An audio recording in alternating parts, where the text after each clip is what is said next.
আসবে, রাজপথ আসবে। আমি বলতে চাই আপা কেন আসে না? আমরা তো আপাকে ছাড়া ভালো নাই। আপা যদি আসতে চাই, আপা জানান, আমরা নিজেরা যে আপনাকে এয়ারপোর্ট থেকে স্বাগতম জানাবো। আমরা চাই শুধু প্রতীকী ফাঁসি কেন, বাস্তবে এই ফাঁসি হচ্ছে বাস্তবায়ন করতে। আপা লাইভে আসবেন, সাক্ষাতে আসবেন, তার তার সেই রূপবতী চেহারাটা আমাদের সামনে আনবেন, কিন্তু সে আনার আর সাহস পেল না। সে যদি আজকে তার চেহারাটা সামনে আনতো, আমরা তার প্রতীকে এই পুতুলটাকে পুড়িয়ে দিতাম। আমরা দেখাতাম যে এই দেশের মানুষের মধ্যে তার প্রতি কী পরিমাণ ঘৃণা আছে। আমরা শুনি যে আপা আসবে, রাজপথ আসবে। আমি বলতে চাই আপা কেন আসে না? আমরা তো আপাকে ছাড়া ভালো নাই। আপাকে দেখতে চাই। এই যে বলে আপা আসলে রাজপথ আসবে, আপা আসলে অবশ্যই রাজপথ আসবে। তখন আমরা এই যে আপাকে এই যে ফাঁসির দড়িটা দিয়ে আমরা হচ্ছে বরণ করব এবং রাজপথ সবাই হাসবে।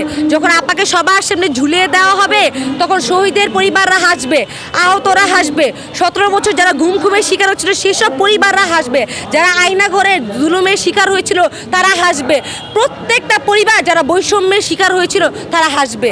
আমরা বলে দিতে চাই আপা যদি আসতে চাই, আপা জানান, আমরা নিজেরা যে আপনাকে এয়ারপোর্ট থেকে স্বাগতম জানাবো, কিন্তু আপাকে অবশ্যই এই দেশে আসতে হবে। এই দেশে আসা ছাড়া তো আপার বিচার কার্যকর হওয়ার কোনো উপায় দেখি না। আপাকে অবশ্যই আসতে হবে এবং আমরা সেদিনও ঠিক আজকে প্রতীকী করেছি, সেদিন আমরা সত্যিকারের ফাঁসির দড়ি নিয়ে আপাকে হচ্ছে আমরা বরণ করব এই বাংলাদেশে। 24-এ শেখ হাসিনার নেতৃত্বে, খুনি হাসিনার নেতৃত্বে আমাদের ভাইদেরকে শহীদ করা হয়েছে। 1400 শহীদ এবং কি 30,000 পঙ্গুত্ববরণ করছে। এখন এই যে শেখ হাসিনা বাবার দেশকে উপাধি দিয়েছে, সেই শেখ হাসিনা পালিয়ে গেছে আপনার ভারতে। তো এখন পর্যন্ত সরকারের কোনো আমরা কিছু দেখতে পারতেছি না। আমরা এই জন্য নিজেরা পাঠিয়ে দিয়েছি, এটা আমাদের মনের শান্তি। আর বাংলাদেশে সে আসবে বলতেছে, আমরাও চাই সে বাংলাদেশে আসুক। আসলে আমরা সেমভাবে এভাবে পাঠিয়ে দিব এবং কি সশরীরে সে যদি বেঁচে থাকে তাহলে সাহস থাকলে আসুক, আমরা সাহাবাকে তাদেরকে পাঠিয়ে দিব। এটা আমরা একটা প্রতীকী ফাঁসি দিয়েছি। এটা শেখ হাসিনাকে দেখানোর জন্য দিয়েছি যে বাংলাদেশের মানুষ শেখ হাসিনাকে আসলে কিভাবে ট্রিট করে এবং বাংলাদেশে সে আসলে তার কি পরিণতি হতে পারে।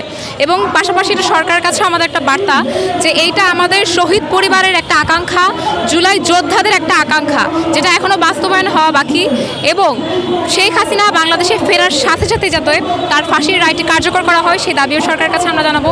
এর পাশাপাশি বলতে চাই যে এই সরকার যাতে কোনোভাবেই না মনে করে যে শেখ হাসিনার ফাঁসির ব্যাপারটিকে তিনি বিলম্বে নিতে পারবেন। তিনি যদি এটাকে বিলম্বে নিয়ে যান, তাহলে আমি মনে করি যে বাংলাদেশের জনগণ আইন হাতে তুলে নিতে বাধ্য হবে।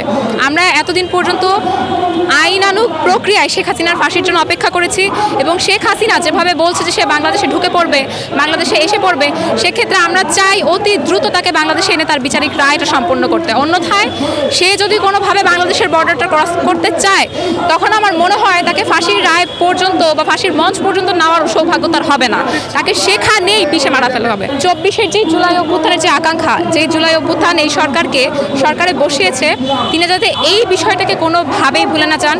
কারণ এই দেশের জনগণ অবশ্যই হাসিনার মতো না, এই দেশের জনগণ অবশ্যই পালিয়ে যাবে না, এই দেশের জনগণ আর কাউকে কখনোই হাসিনা হয়ে উঠতেও দিবে না। তাই তিনি যাতে জনগণের কথা মতো, জনগণের ভাষায় কথা বলে এই ফ্যাসিস্ট হাসিনার বিচারটুকু সম্পন্ন করেন।